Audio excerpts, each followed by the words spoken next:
बिस्मिल्लाहिर्रहमानिर्रहीम। अस्सलाम वालेकुम स्टूडेंट्स, आज के इस लेक्चर में हम असाइनमेंट नंबर 4 को डिस्कस करेंगे। थोड़ा सा असाइनमेंट नंबर 4 में मैंने आपको एक नेटवर्क डायग्राम दी थी और उस नेटवर्क डायग्राम से रिलेटेड 3 क्वेश्चंस जो हैं वो आपने सॉल्व करने थे। क्वेश्चन नंबर 1 में आपने डिफरेंट पाथ्स को आइडेंटिफाई करना था और उनकी ड्यूरेशन बतानी थी। इसी तरह सेकंड पार्ट में आपने क्रिटिकल पाथ को आइडेंटिफाई करना था और उसकी ड्यूरेशन आपने कैलकुलेट करनी थी। इसी तरह लास्ट पार्ट में आपने early start, early finish, late start and late finish को फाइंड आउट करना था हर एक्टिविटी के। So this one is the network diagram. और नेटवर्क डायग्राम जैसे कि आप लोग पढ़ चुके हैं पहले भी, it is the graphical representation of all the tasks of a project. So इसको हम एक चार्ट की सूरत में भी रिप्रेजेंट कर सकते हैं, इसको हम ग्राफ की सूरत में भी रिप्रेजेंट कर सकते हैं। And it looks like a chart with series of boxes and arrows. जैसे कि नज़र आ रहा है यहाँ पे नंबर ऑफ बॉक्सेस भी हैं और एरोज भी हैं। ये बॉक्सेस किसको रिप्रेजेंट कर रहे हैं? ABCDEFGHI, these are all the tasks जो हमारे प्रोजेक्ट का पार्ट है। और ये जो एरोज हैं बेसिकली ये क्या शो कर रहे हैं? ये डिपेंडेंसी शो कर रहे हैं बिटवीन दीज टास्क्स।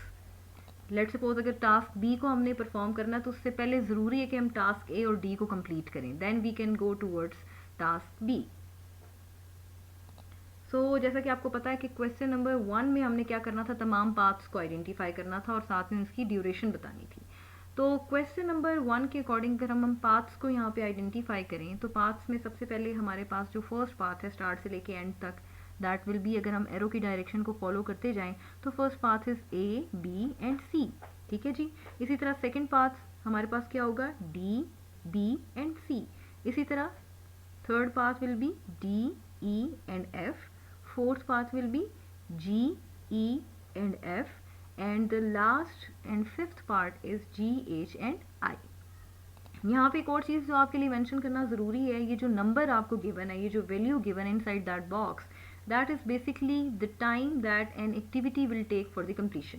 जैसे लेट सपोज अगर आपने टास्क ए को परफॉर्म करना है तो you will take 10 days for the completion of task ए।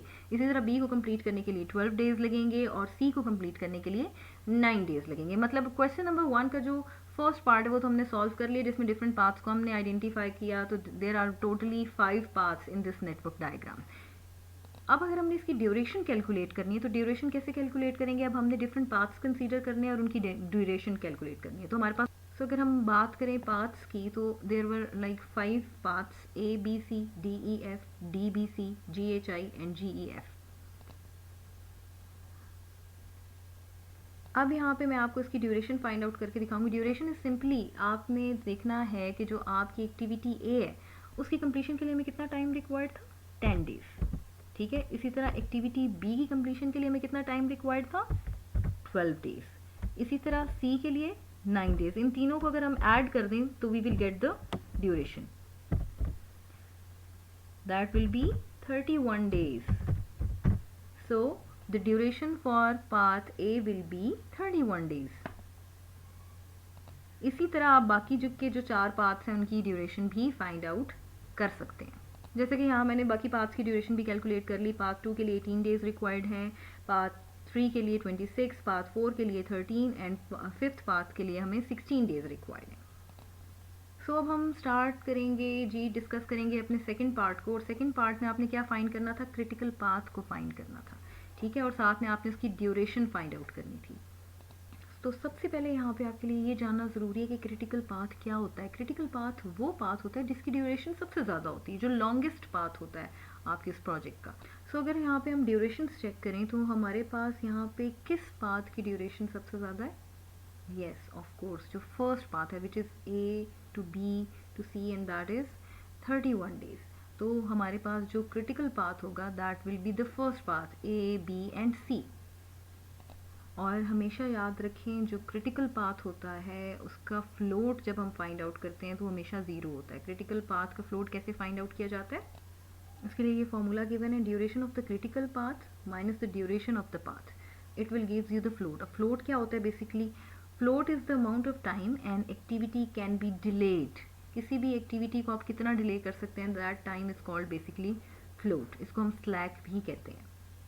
सो अगर यहाँ पे हम क्रिटिकल पाथ का फ्लोट फाइंड आउट करें तो duration of critical path was 31 days minus the duration of that path, जो ABC हमारे पास पाथ था उसकी ड्यूरेशन भी 31 डेज था और ये आपको क्या रिजल्ट दे रहा है 0 डेज, मीन्स कि आपके पास जो क्रिटिकल पाथ है उसका फ्लोट हमेशा 0 होगा। इसी तरह आप बाकी तमाम पाथ्स का फ्लोट भी फाइंड आउट कर सकते हैं। जैसे सेकंड पाथ का अगर आपने फ्लोट फाइंड किया, मीन्स जो आपने क्रिटिकल पाथ है माइनस उस पाथ की एक्चुअल जो लेंथ है, उसमें से आप क्रिटिकल पाथ में से उस पाथ की लेंथ को सब्ट्रैक्ट कर लोगे तो आपको फ्लोट मिल जाएगा। ठीक है, तो सेकंड पाथ का फ्लोट 13 डेज है, थर्ड पाथ का फ्लोट 5 डेज है, फोर्थ का 18 और फिफ्थ का 15।